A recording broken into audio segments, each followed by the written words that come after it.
Hi, I'm Chuck Fasst. Welcome to the world of motorsports. Come along with us and let's explore. Alright gearheads, let's get right down to this. We've got an 03 Grand Am here.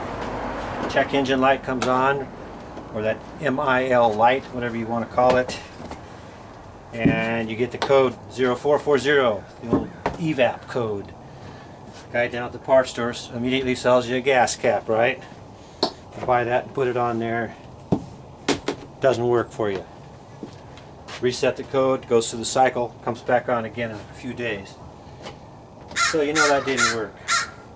Alright, so as a side note, I might say, one of the interesting things I'm seeing here is that this Grand Am has fold down rear seat. In my ignorance, I must profess I did not know that. Anyway, I folded them down now. You just pull these straps right here. Yank them and you can shove the seats down. So I got this dirty trunk in here. I took all the crap out of it. I'm looking in there, back in here, and I'm wondering, exactly where would that be located underneath here? And some of the 4th gen Camaros, we've got trapdoors to get in there and take care of fuel pump problems in the past. Alright, here's what we're dealing with here. Not a very big part. The fuel tank pressure sensor. Looks like it just shoves down into a little hole and plugs in. There's no pressure in the fuel tank when you take the cap off. So we're hoping that they are correct about this. And this is what it is. It goes straight into the top of the fuel tank. So what's going to be the easy way? The fuel tank is way down there underneath the car. Forward of the rear axle, it's strapped up down underneath there. That's generally how you do it. You take that thing and drop the whole thing out to put that little part in. I don't know, let's take a look. Alrighty, now I've jacked this up. Let's throw this little thing down here and hop on it, take a look underneath here. Let's see what we see.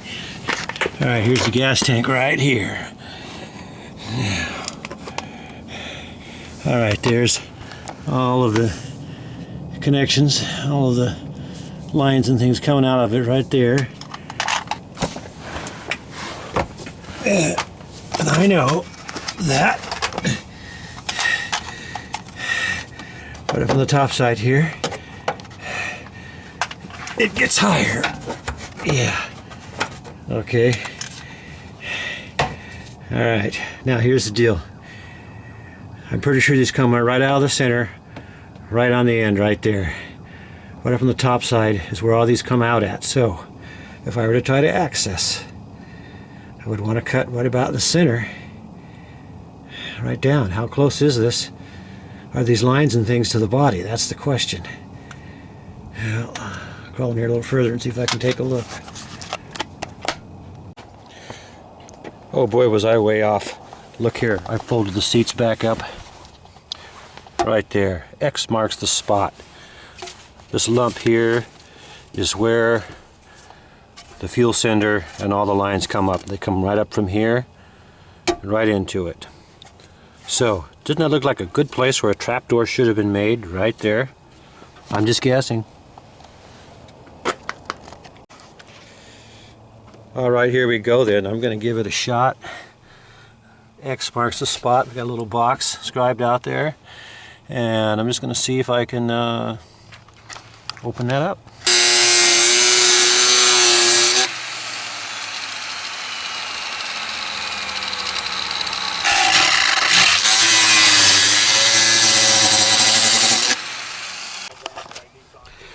Okay, I had to be real careful here because it's real close. It's real close to these wires are right up on top side here, so I was real close on this cut.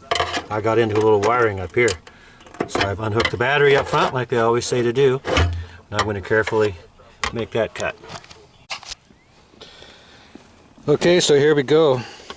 I wanted to show that I've made this hole 6 inches square.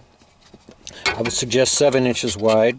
I want to cut a little further forward right into the crown here and so make it 7 by 7, and that way you'll miss getting into this and messing up with these wires. A little bit further forward, it's good. You need a little more room on this side. If you see right there, you can see all the hose connections right here. You need a little more room there, especially if you're going to pull this whole pump out of here.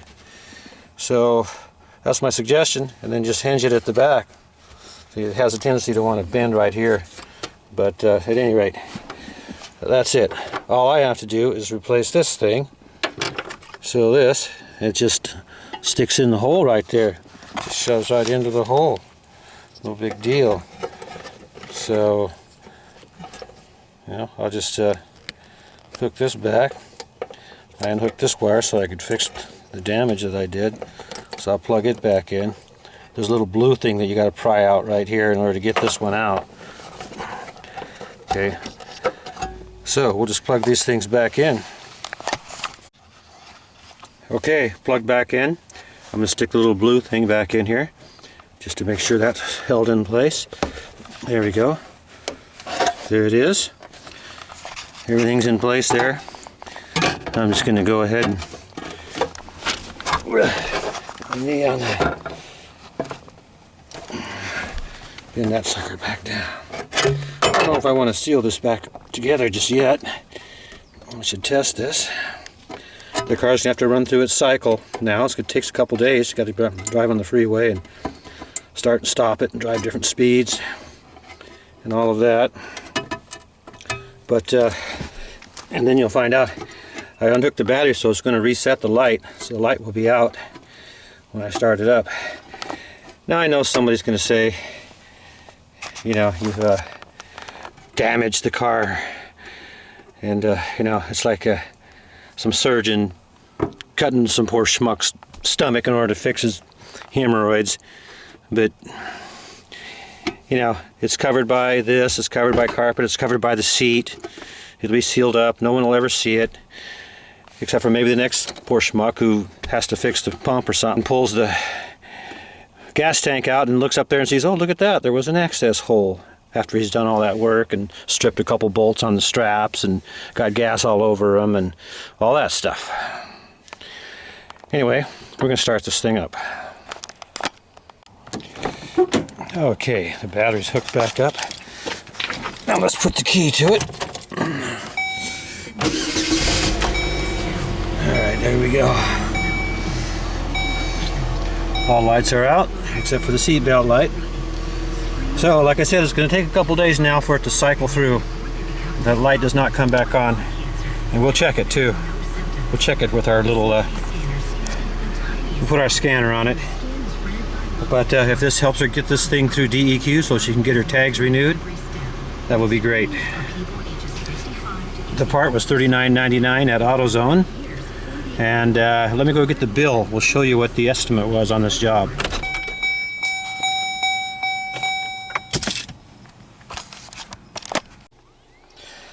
Alright, gearheads, so here's the estimate. It looks like they charged $90 to do the diagnosis. And I'm going to say that that's probably for 1 hour shop labor. I see they have $270 right here, which I'm going to assume is 3 hours of shop labor. And they did not provide the price for the fuel tank pressure sensor. I'm going to guess they probably would have charged close to $100 for that part. So if you add it all together, she's probably looking at about a $450 bill to get her car, which is running great, so that she can get her tags. So there you have it, gearheads. Feel free to hit subscribe or hit like. And this is part of my ongoing series of how not to fix your car in your driveway.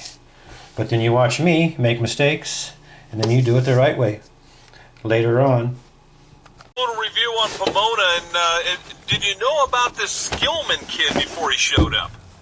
Oh yeah, we tested with him. All right, fellow guy and girl gearheads, let's check this out. It's been a couple days. We've driven it through a number of drive cycles. Okay, here. Handy dandy little scanner, ready test. Hit the button. Oops. All right. Testing, testing, wait for response, communicating. What do I see? Aha. Green check mark. She's all green. The evap problem? Green check. It's all good. Good to go.